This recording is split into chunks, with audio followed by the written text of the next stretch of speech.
Welcome, everyone. Today, we are unpacking a truly fascinating text that dives deep into a highly symbolic, completely metaphysical dialogue. We're going to explore a very unique framework for understanding global crises, and it's framed entirely as an allegorical conversation between a mortal questioner and a supreme cosmic entity. If you've ever wondered how different philosophical systems conceptualize disease, morality, and the universe itself, you are absolutely in for a highly structured and captivating journey today. Let's get right into it. But before we go any further, it is vital to explicitly state the source of our analysis today so we're all on the same page. 生命成员创始人 Xuefeng.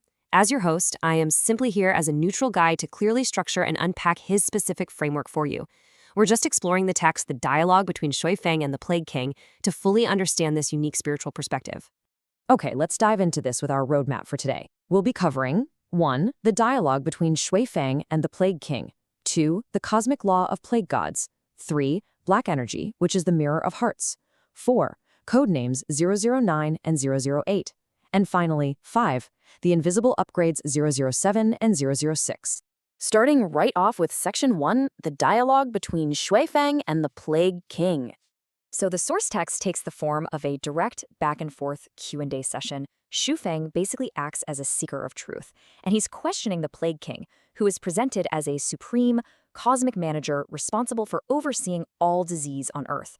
Early on in the dialogue, Xuefeng asks him point-blank exactly how many entities are under his command, and the answer is incredibly specific. It's 64. According to this text, the Plague King manages exactly 64 plague gods within this spiritual universe.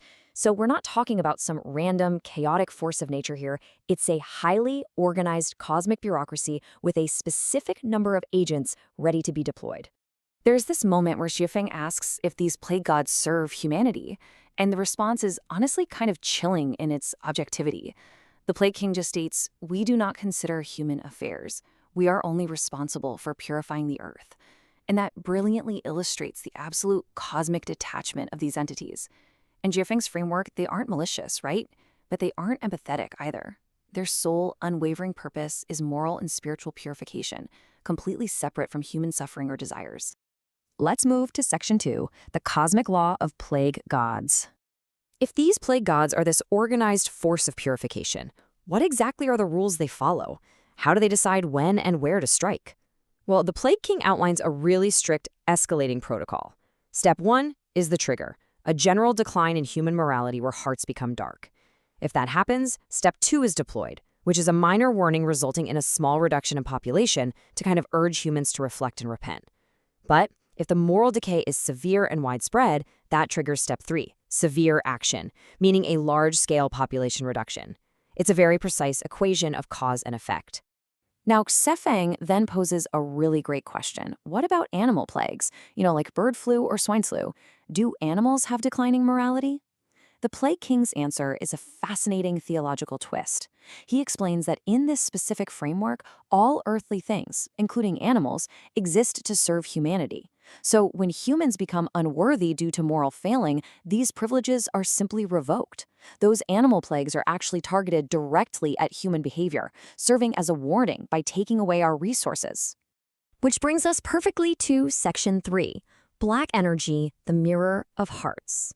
How exactly does the Plague King measure this moral decline in the first place? Well, the text introduces a concept called black energy or Hei-Chi.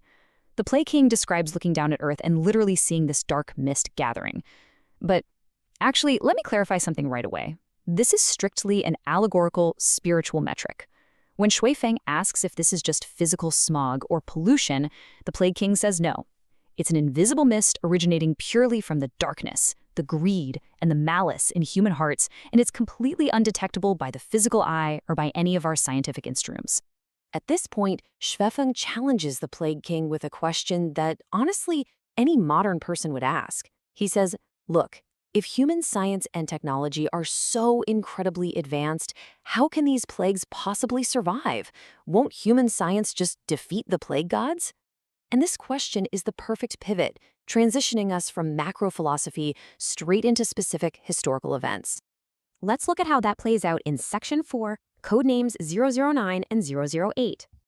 So the Plague King basically dismisses human science as a joke, calling humanity fragile. To prove his point, the dialogue actually analyzes specific real-world plagues using their assigned cosmic code names. Xuefeng brings up the 2003 SARS outbreak, referring to it as Code 009. He points out that, hey, humans successfully contained it. But the Plague King reveals this crucial dual perspective contrast. From the human perspective, sure, science and medicine defeated the virus. But from the Plague King's perspective, human arrogance is entirely misinterpreting the event. He states that humans didn't win. Plague God 009 simply retreated because its specific cosmic warning mission was complete. The whole thing was just wrapping up its shift, basically. The conversation then shifts to the current active threat at the time of the text, designated as Plague God 008. Now, this entity is characterized by having visible biological manifestations. And because it operates in the physical realm, humans foolishly believe they can manage it. We use microscopes, medical science, quarantines. We attempt to identify, trap, and isolate 008. But here is where things get really intense. Section 5. Invisible upgrades 007 and 006. Now, what's really interesting about this breakdown is that the Plague King is always one step ahead, deploying escalating countermeasures straight from the cosmic realm. Look at this progression. We start with 009, visible and biological. Then 008, also visible and spread by infected bodies. But to counter human isolation tactics against 008, the Plague King secretly deployed 007, an invisible assist transmitted via aura by perfectly healthy bodies. And looming in the future is 006, which is entirely invisible and transmissible simply by breathing the air. Let's zoom in on 007 for a second, because it's wild. The Plague King reveals that while humans are busy trying to lock down the sick to stop 008, 007 totally bypasses human quarantines. It does this by utilizing healthy people. It spreads not as a biological germ, but as sick energy or bad luck, what the text calls hu qi. It acts as a transmission of information through perfectly healthy bodies, so all those physical isolation measures, completely useless against it. To really help Xuefeng understand this, the Plague King uses this brilliant analogy of an information aura. Think about it. If you walk out of a public toilet, a foul smell clings to your clothes, right? If you walk out of a greenhouse, you carry a floral scent with you. Similarly, a perfectly healthy person who merely passes by the energy of 008 will carry an invisible, sick energy on them, spreading the plague's information wherever they go. The absolutely crucial takeaway here is that in this framework, disease is metaphysical information, not just biology. As the dialogue nears its end, Xuefeng starts to realize the sheer, massive scale of this cosmic operation. When asked if he will ever stand down, the Plague King delivers this uncompromising, intense line. I will absolutely not withdraw my troops until the black energy is eliminated. It just completely reinforces the absolute, unyielding nature of the cosmic law governing the plagues. They cannot be defeated by medicine. They can only be satisfied by a genuine moral purification. As we wrap up today's explainer, we arrive at this fascinating philosophical crossroad. The text notes that even the Plague King and Xuefeng himself are merely chess pieces, following the ultimate rules of the Tao, or the universe. So I want to leave you with this question drawn right from Life Yuan's teachings.